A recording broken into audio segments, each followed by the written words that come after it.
When my daughter started accessing Sunrise House, it was a situation where it wasn't safe for her to be home, as well as her not wanting to be there. Sunrise House was just a place where she could go, where, you know, have a safe place to stay, because she was so young and she was out like on the streets in a place where she didn't belong. I was in Eaglesham for most of my life. I just wanted to change, so I moved over to Spirit River School, and that's where everything started to go downhill for me.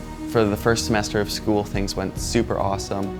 And then I came out as gay to most of my friend group and beyond that as well. And I ended up getting harassed and bullied. And because of that, I had to move into Grand Prairie, into the Sunrise House. I was living with my parents up until I was 14, and then I moved out. I was living in a tent around Grand Prairie.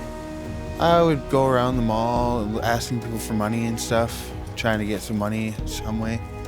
And then I would be living on a tent at the top of the parkade. I met a friend of mine who's told me the Sunrise will give me a place to stay.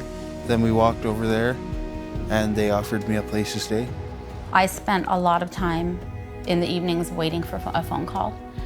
And it was hard, you know, if the phone rang at 9 o'clock or shortly after 9 o'clock, I knew my daughter wasn't safe. I knew she wasn't there.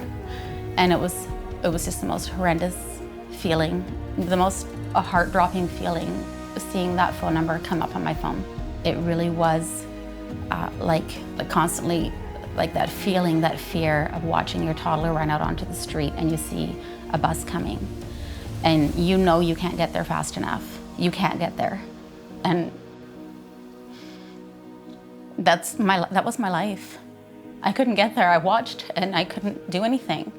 And I watched the bus coming for her, and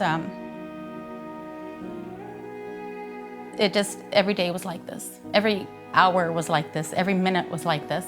But then there was the nights that I didn't get a call. And those nights were what kept me going. It really was. It gave me a minute just like to breathe and to sleep and to just not think, because I knew that my daughter was safe.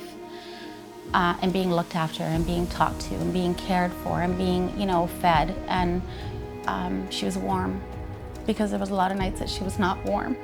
There was a lot of nights that she slept out on the streets, in a tent, or wherever she found herself, on a couch that wasn't safe. And the nights that I didn't get a call were some of the most important nights in my life. They really were. The day I did my intake, I actually just came out of the hospital from a suicide attempt.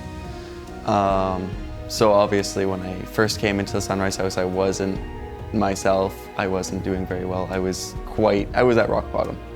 But as I stayed there, and all the employees there helped me through my struggles, they helped me find a job, they helped me find a house, they helped me put my mental state back together from the rambles and pieces that it was in. They put it back to one. Sunrise House is important for our community because they're there to help the youth in this city who are struggling. And without that, we'd have 15-year-olds who would be on the streets. It takes kids off the street who are in a bad position and kind of helps them, encourage them to go the right path. The Sunrise House is there to literally save us. If I wasn't there, I would not be where I am now. So yes, there's definitely hope in the Sunrise House and for the youth that go to the Sunrise House. Thank you from the bottom of my heart that you gave me a place to stay and treated me like I was family, and helped me out when I wasn't in a good position, and I'm very much appreciated to that. I was just thinking the other day, you know, the saying that it takes a village to raise a child, and Sunrise House has been a huge part of my village and always will be. I'm so thankful that they were there for us.